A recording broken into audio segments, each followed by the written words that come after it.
All right, welcome back to the Daily Fantasy Flex podcast. It's Sunday. I'm back, ready to talk MLB. Jay, what up, man? Thanks for holding down the fort last week. Yeah, absolutely. Anytime. Just a little payback from my vacay. So I'm sure it felt good. How was the trip? It was awesome.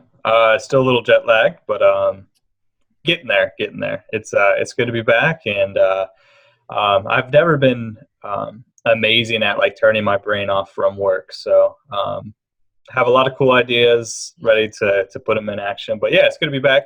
Good to talk. Good to talk MLB. I love doing pods, so it's good to be back on the pod and talking MLB and this Monday slate. So Yeah, I just want to talk NBA. I wish we had an NBA pod after that crazy first half and then the Draymond Green incident.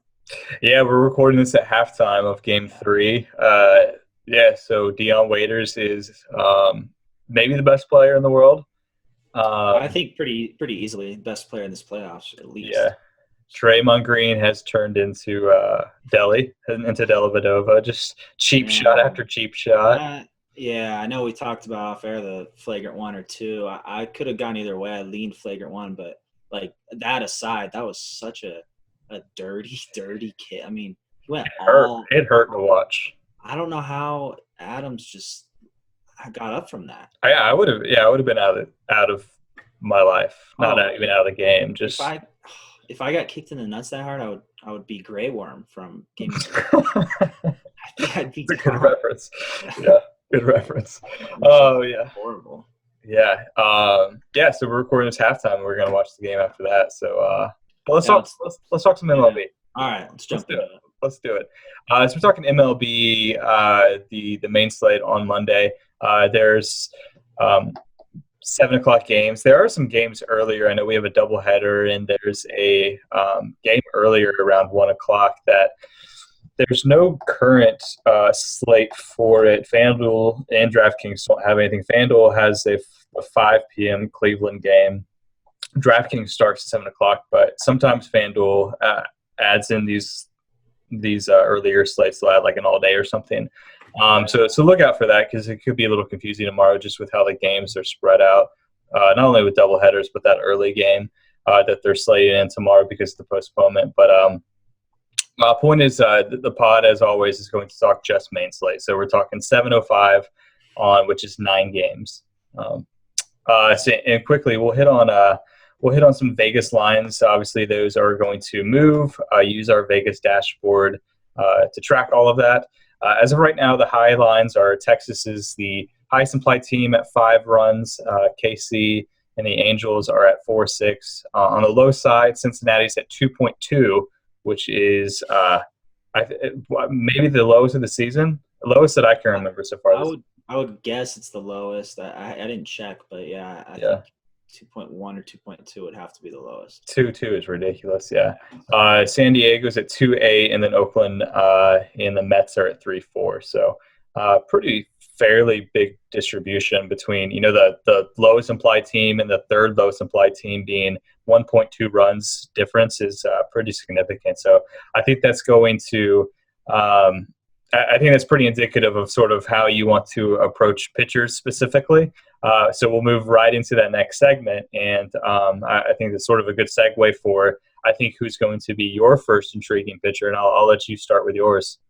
Yeah, he's not even intriguing, really. It's just, for me personally, it's an auto play. Yeah. Kershaw.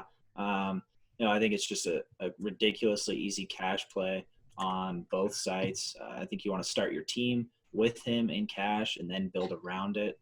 There are plenty of cheaper options that allow you to spend up hitters wise. So you look at Kershaw, 10.2 projected strikeouts using our K predictor. The Dodgers are minus 350 to win. And then, like we talked about, the Reds are only implied at 2.2. So for me, it's just a lock at cash. I guess I could see fading him in tournaments a little bit to spend up on bats. But the thing with this slate is there are a lot of good pitchers. So there aren't really that many bats that stand out to me that are too expensive to need to fade Kershaw. So I like him in tournaments as well. On DraftKings, I think you want a lot of exposure to him and then get contrarian with your pitcher number 2. So for me, I'm using him in both formats and get contrarian in hitting.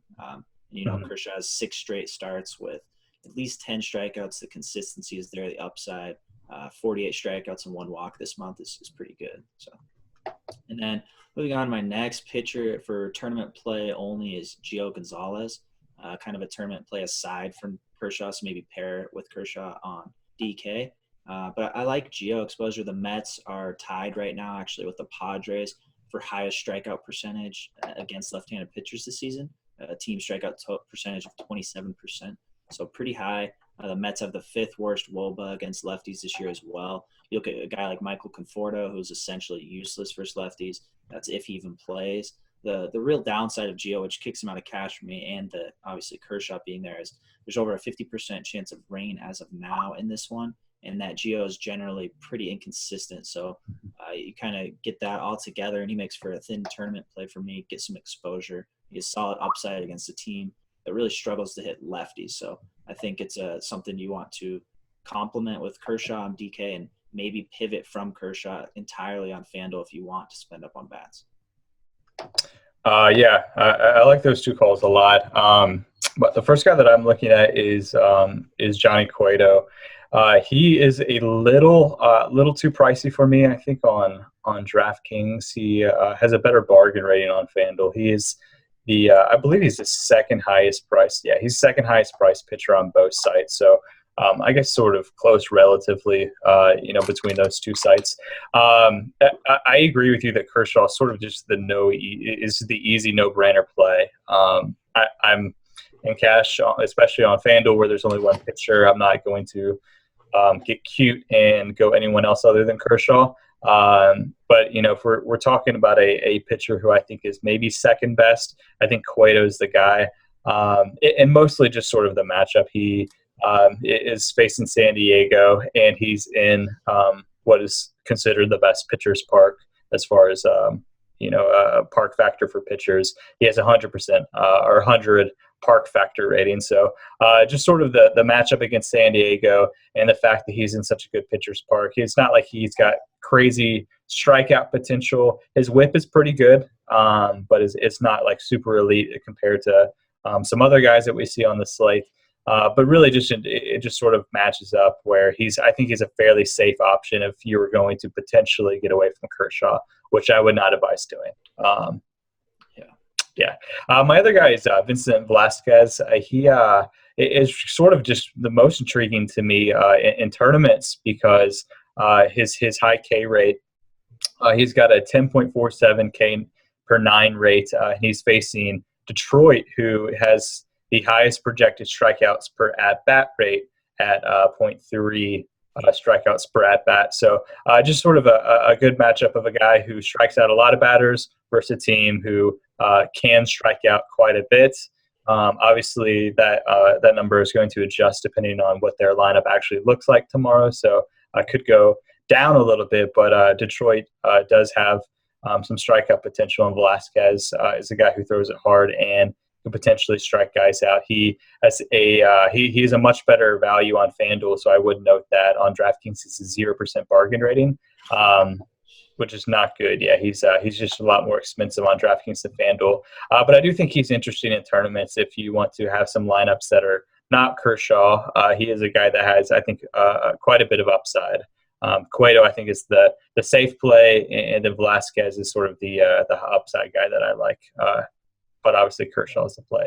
Who's your guy to fade?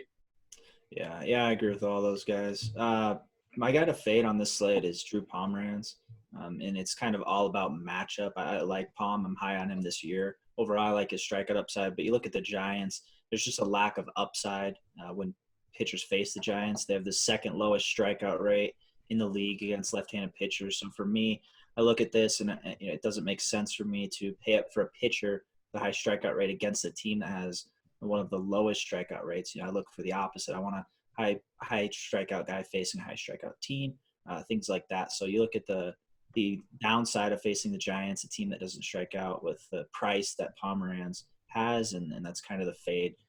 So I like other pitchers really over him with upside in terms of strikeouts, even though he does have, like you brought up, or the best park factor on this slate. So for me, it's all about the strikeouts. Yeah, good call. The guy that I'm going to fade is Ian Kennedy. He's facing Minnesota, and I think is a fairly decent price. He has actually been pretty good in his last and really in most of his games this year. He's had a couple duds, but in general, he's had some really good games and some pretty solid games. And he's facing a Minnesota team that is not very good this year. So, and it's really he's like 8,400 on FanDuel. It is fairly priced on DraftKings as well. So I think people might look at him as a potential second pitcher off Kershaw, or maybe a guy that they like that has sort of a sneaky upside. But the reason I'm fading him is if you look at his advanced stats, even though he has had good results lately, his advanced stats have not been good. His hard hit percentage is up. His batted ball distance allowed is up. So while his results have sort of suggested that he's pitching well, he has like a hard hit percentage allowed of 45%, which is monstrous for pitchers. He's already a guy that allows a lot of home runs in his career, and the guys are just making a lot of really good contact on him lately. So I think he is potentially due for some regression and could be due for a really sort of disaster game. So I guess theoretically has some upside in this matchup, but I also think that he has a lot of downside in this matchup as well, and really in just his recent performance in general anyway. So Ian Kennedy is the guy that I am probably going to fade tomorrow. I like it. Cool. Let's move to bats. We'll give two intriguing bats and then get to our value ones. So Jay, I'll let you start with your two elite or intriguing bats for tomorrow. All right, the first intriguing bat I'm looking at, and I mentioned this earlier, that there aren't too many elite bats that I'm looking at too seriously because I'm kind of committed to Kershaw. So just in general, I'm looking at a bit more affordable bats. But one of them I think is a bit underpriced, but doesn't really necessarily fall into the value hitters, is Rougned Odor. He's still good to play since his appeal is set for Tuesday. So then you look at Shin-Soo Choo is questionable with a strained left hamstring still. So I'm expecting Odor to hit leadoff once again against right-handed pitcher Nick Tropiano. It's kind of a prime spot in the lineup, and for the Rangers, they're currently implied to score a slate high 5 runs. So looking at this slate overall, I definitely like getting a piece of the Rangers, some exposure to them in all formats, and kind of starting with Odor at that spot in the lineup and the price point. So hopefully he has one last blast before he's going to be out for a bit. And then another hitter I'm looking on this slate who, again, isn't really expensive, but I'm being a bit more realistic with my plays because I'm going to have a lot of Kershaw exposure, is Trayce Thompson. Better than his brother Klay Thompson. Warriors are actually minus 33 tonight when Klay's on the court. And then, wow. Yeah. So you look at Trayce, the bro, and he's been killing it as of late. He's a 4.11 WOBA, a 3.15 ISO against righties so far. His consistency in the past month is the highest out of all starters on this slate at 66%. And he has a very affordable price, just $3,100 on FanDuel and $3,300 on DraftKings. So I'm expecting him to continue to stay in this lineup, especially against righties. He's not the traditional big bat I'm kind of looking for in this segment, but it's more a guy who I think is consistent and a reasonable play given the other where you have to spend up, specifically being Kershaw. So I think he allows you to pay up for Kershaw, and then I think you can still focus on value elsewhere.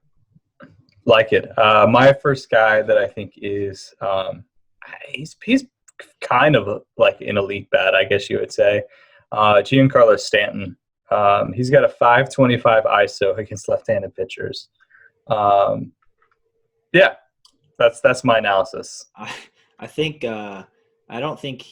he's struck out every single at bat since you were gone. Has he? Oh, well then he's due then. He's due. Triple dong Stanton. Really bad. Really? But, yeah. But it might be you. It could be me. Yeah, maybe he's just sad I was gone or something. I don't know. But yeah, as bad as he is, we know he has the talent, and a left-handed pitcher sort of cures all ailments for Stanton historically. So I like it. Stanton against a lefty is always a guy that you want to target for sure. And for some reason, if you ever get him at an ownership discount because of recent struggles, then that's even better. But Stanton is in elite play.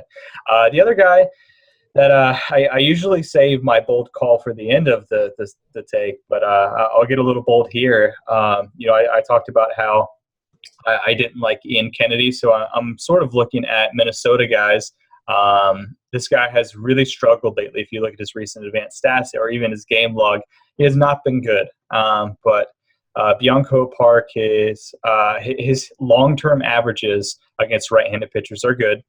He's got a 314 ISO. He's got a 562 slugging percentage. WOBA is good, 372. And he's going up against Kennedy, like I said, who I think is due for sort of a disaster game. Minnesota's not great, but they are implied for 4 runs. And again, against Kennedy. So despite the bad advanced stats, despite Minnesota's struggle, I get all that, and I'm not trying to say that he's an elite bat or anything, and I guess I'm getting a little bold. But I like Minnesota tomorrow, actually, in a sort of contrarian spot. And Park's long-term averages, I think he's due for a little regression, and I think Kennedy could serve that up to him. So we'll see. I could be very wrong on that, but no, I like it. Kennedy definitely gives up bombs, so yeah, a lot. Yeah, so we'll see. I didn't mean to get so bold early, but we'll keep on going. Let's go through our value bets. So I'll let you do 2 FanDuel ones, and then I'll try my best to give DraftKings ones. There's never any value, but we'll see what we can do. Yeah, it's really tough, man. FanDuel's so easy. First, and I went real value here. I'm talking like min price, basically. But the first guy I'm looking at is Kike Hernandez, just 2,100. Projected to hit leadoff against lefty Brandon Finnegan. Kike generally always hits leadoff versus lefties. It's kind of the only time he finds his way in the lineup. I like the Dodgers in this spot. I think at his price, 2,100, it makes it a lot easier to pay up elsewhere for Kershaw, for example. But the reason really his price is so cheap is because he's strictly a platoon player. Yeah. And these types of players, these types of situations are really exactly what we're looking for on a nightly basis. Getting guys who inserted into the lineup that are very cheap, positive lineup spots. So you look at Kike as a 480 WOBA and 309 ISO against lefties in the past 12 months. So he's a guy, I'm totally comfortable rolling out there in cash at just 2,100.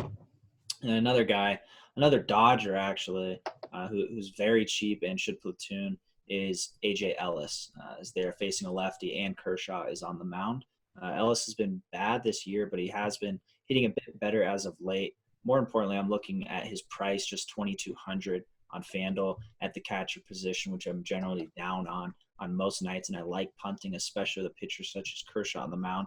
You look at Ellis in the past 12 months, he's a 401 WOBA, 259 ISO against lefties. He'll have a horrible spot in the lineup, of course. He won't be where Kike is, for example, but the salary relief is just huge on this slate. I think it's necessary. And I did kind of have this play written up earlier, but as a value play with then you had Yasmani Grandal banged up a little bit, but the Dodgers, I think last I checked, were in like the 14th inning, and Ellis was still in. So now I'm a bit skeptical of him drawing the start on back-to-back days after an extra inning game like that. So it's something to monitor. I still do anticipate him playing since there's a lefty on the mound and Kershaw's pitching. So that's something to just monitor. But I like him if he plays as a value play at 2,200. Like it. My 2 value plays for DraftKings. This is so hard. There's just no value plays for DraftKings. So the first guy that I'll talk about, but this is tough. Ryan Howard. He's been so bad, dude. I looked at him and I was like, nope. No he's way. so bad. I know. I looked at him. Yeah, I initially looked at him and I was like, all right. I mean, like, I guess I could talk about him, but then I had the same reaction. I was like, no. But then I went through all of every other batter, and I came back, and I was like, I guess I sort of have to talk about him. Yeah, there's like a chance he could get benched more than just against lefties. I don't anticipate it happening tomorrow, but like that's how bad he's been. They might just bench him a lot. Yeah, he's been so bad. I get it. Like he's strictly tournament play. For sure. Yeah, don't go cash at all. If he does play, he'll hit 4th. The Phillies are projected to score 4.4 runs, so it's not like there's not upside potential. His long-term averages, even though he hasn't been anywhere close to these recently, are good. I mean, he's got a 224 ISO against right-handed pitchers. He obviously hits right-handed pitchers much better than left-handed pitchers, 455 slugging. It's obviously come down a lot this year, those long-term percentages. So I get the skepticism. I get everything. I guess if I want to give some good news, his advanced stats have been slightly up a little bit lately. He has got a 5% increase in the hard hit rate. And his exit velocity is up is 1%, which is sort of negligible. But yeah, I don't love this play. But on DraftKings, it's just so hard to find value. And if you get a guy that's hitting fourth, I get that he sucks lately, but I mean, there's upside sort of just being in the middle of that lineup if they go off. So as a sort of very, very contrarian play, he is a power guy, even though he hasn't demonstrated it lately. He does have that upside potentially. So I'm already sorry for recommending it. No, tournament play only. You know, I'm so sorry. Some exposure.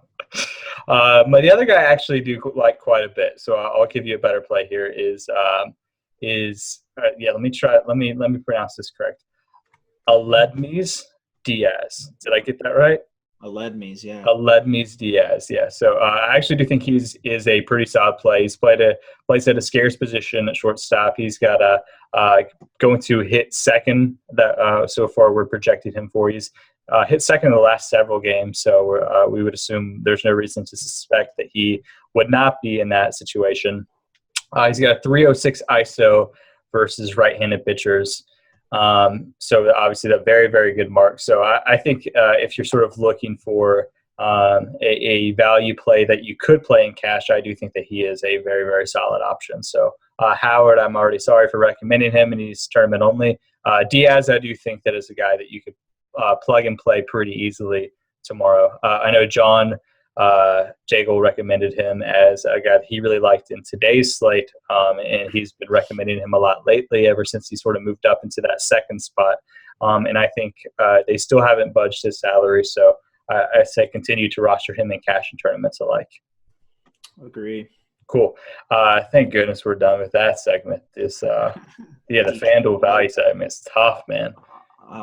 Yeah, FanDuel's so nice. I mean, I had DK while you were gone the whole week, and I was just brutal. So brutal. So hard. So brutal. Yeah. All right, let's go to stack of the day. Who's your stack? I thought about it a while, and there are a lot of teams I like, but looking at my plays on this pot, I think I'm kind of pot committed to the Dodgers. Yeah. Just recommended 3 in a row. You are.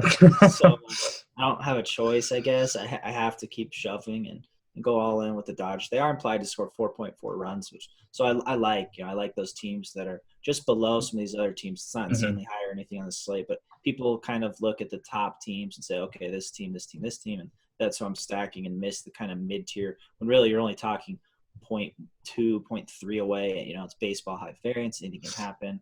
These lines will move. So I like the Dodgers quite a bit looking at the slate as of now, facing Tropiano. I think they might fly a little bit under the radar.